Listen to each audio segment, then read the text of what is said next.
Alright, let's be honest. Red Eyes is just Sasuke. He really is. Like, friend, he's good, turns evil. Yeah, they're the same character. There's just nothing else about it. This is just Sasuke again. Oh well. Beyblade Burst Evolutions, or the way I saw it was Beyblade Burst God for some reason. It's the next series of the Beyblade Burst saga. So this one is pretty good. Just how you saw in the beginning, it's kind of just Naruto. Bald is still our main character here, and him and his new bunch of friends have to go through this new journey of going around the world to become the best bladers of the world. And honestly, the main plot is pretty much just Naruto, where Vault eventually has to track down and try to rescue his friend Shu, or how he goes by now, Red Eye, from becoming like an evil blader. It's pretty crazy, honestly. It's pretty interesting. If you're here for my thoughts, it's pretty good. Honestly, very entertaining. New take on this whole series. But it's not like the most original, like it's never happened before. I just said it's literally Naruto. But it's pretty interesting for what it is. Vault moves to a new place called DC Seoul. And there he meets a bunch of new guys. If you watch the show, you know their names. If you don't, that's fine. Honestly, like, I think if you guys watch it, it'll be a lot better. But Vault's main point of this is to get better with this new Bay, because there's this new thing called Bay Evolution. So evolution is an upgrading of your Bay where it gets a new little gimmick. This one is Valkyrie, or the way they call it in the show. I watched the dub. It's called Voltriac, and it has like a spring inside of it, and so when it hits the walls, it like shoots out faster. It's pretty cool, pretty strong. All the other Beyblades pretty much evolve. It's like a big thing when they evolve. They got a lot stronger than they were in the first series, and so honestly, it's pretty nice. It's a nice gimmick. The ones that evolve them usually are these guys called Bay Trainers. So Bay Trainers are like, know a lot about the specifics of Beyblades, and they will show you and or guide you to become a better blader. If not, help you upgrade your Beyblade itself, which is pretty dope. Honestly, it was pretty good idea to have some of these people. Because sometimes I wondered, like, where do these Beyblades come from? Like, once they break, what happens to a Beyblade? Is it just broken forever? Do they buy a new one? Like, I don't know. So it was pretty nice to see like the whole Beyblade meta and how they get their base. So they go around the world and they meet some fun characters like this guy, and this guy, and something more.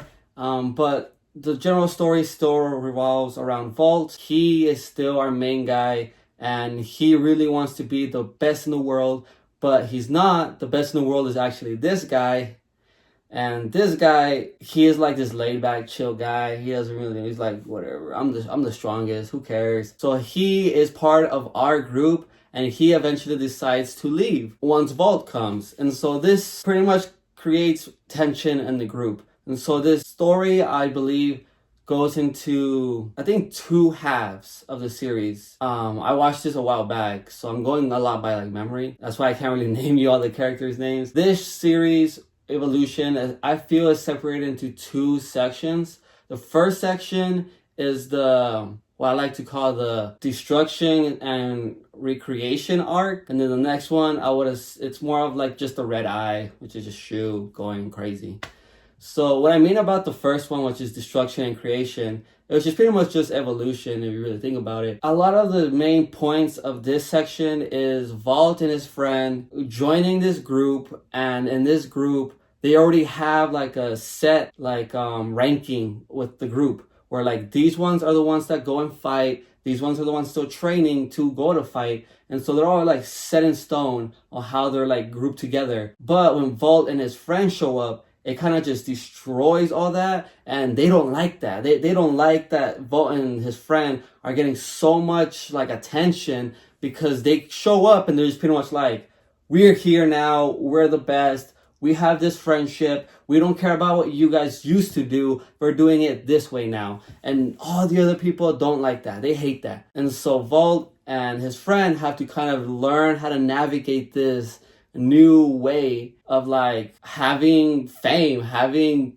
strength, because now everyone's kind of looking at them as like, what do we do? And Volt and his friend fail a lot. And so everyone is seeing these guys getting all the attention and failing at it. And so they start questioning like, why are they so special and not me? I worked to get here. How come these guys just show up and now they get all the attention?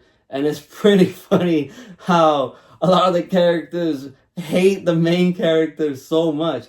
Honestly, loved it. It was freaking crazy. I love this guy. He is like #1 hater. He hates the main character for so long. He has beef with him because his friend was kicked out. Not kicked out. He quit because he saw that Volt and his friend are just gonna overlap him. And he was like, you know what? I'm out of here. I don't need this no more. And so he has beef with Volt because of that guy leaving. And so it's so funny to me that like all these characters just hate our main character. And that's why I say a lot of these people leave, which causes the group to get destroyed. The group literally like goes down in the rankings, like really badly. And a lot of the times it seems like there's no good coming out of Volt and his friend being here. It feels like them being here is literally hurting this team, because this wasn't the best team ever with the champion until Volt and like his friend came, and that meant this guy left, this guy left, this guy left, all these people left, and all they're left with is Volt and this guy and his best friend, and they aren't winning. And so this makes everyone else feel like, why do you believe in these guys? And so that's why like I believe like the first section of the story is just that. It's just really destroying and creating, because not only have they destroyed the previous team, they're creating a new team where new people are starting to show up, like this guy and this guy. They start joining the team, and slowly the team is coming back up. And then we enter the next section. And so now we've created this team and then we raised it up. But now it's the Red Eye section. And so where the Red Eye section starts is our main group of cast are traveling around the world, and they decide to go to Mexico because they heard of this legendary like hidden training place. It's this place. I forgot what it's called. But they go here, and there they hear that like, oh, there's a good chance that our friend Shu will be there. And he's not, but he is. And he is now this new guy called Red Eye. And Red Eye is his own character. Like, he isn't Shu, but he also kind of is Shu in a way. So Red Eye, he is on this different journey. So Volt and Shu have like the same journey, but going in like two different sides, where one's choosing friendship and one's choosing strength and leaving all his connections behind, pretty much. It's weird, but that's the way it goes. Like I said, it reminded me a lot of Naruto.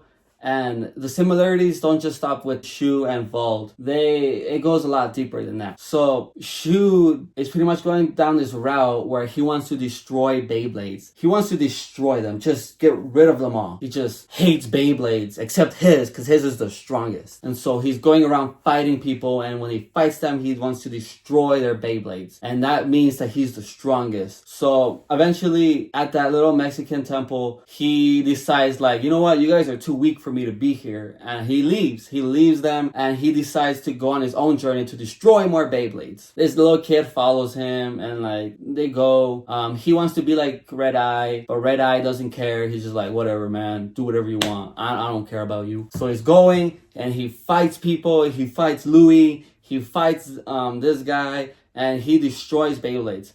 All the way up until the finale, where it's obviously going to be Volt versus Shu. And whoever wins this is pretty much crowned the world champ. It's pretty much also saying like whose path was correct. Was it the friendship route that Volt took, or was it the Shu route where he decides to literally become the Beyblade? He is the Beyblade. He is him. Yeah, this series, it got pretty crazy at the end there. So, Beyblade Burst Evolution, honestly, is a great watch. If you haven't watched it, you should check it out. This video is kind of a little bit shorter than the other ones because I recently got sick. So, it's been a lot harder for me to make this video. But it's pretty great. Beyblade, Still having fun. Let's see what's up next.